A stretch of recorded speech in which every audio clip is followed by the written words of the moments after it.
13. របៀប select sheet ទាំងមូលយកម៉ៅចុចត្រង់កែងបើយើងចង់ដោះ select នេះចោលវិញគឺយើងចុចនៅលើផ្ទៃទទេជាការស្រេច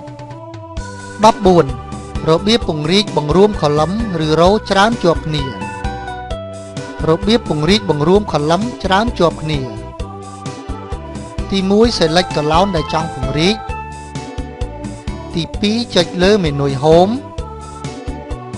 ទី3ចុចលើ format ទី4ចុចលើ column width ទី5វាយលេខដើម្បីកំណត់ទំហំទី6ចុច OK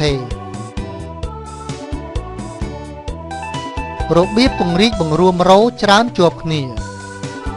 ទី1 select ជួរដេកដែលចង់ពង្រីកទី2ចុចលើ menu home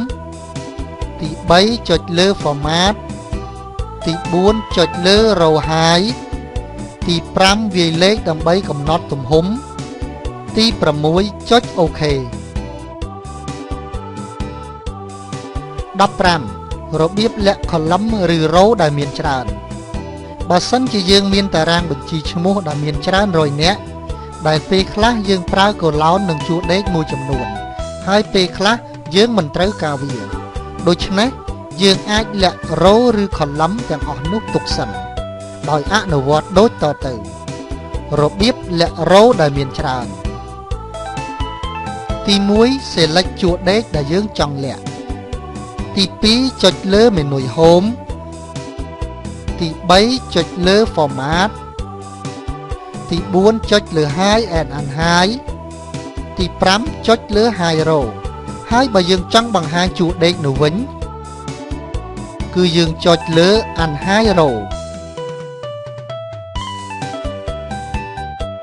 របៀបលាក់ column ដែលមានច្រើនទី1 select column ដែលយើងចង់លាក់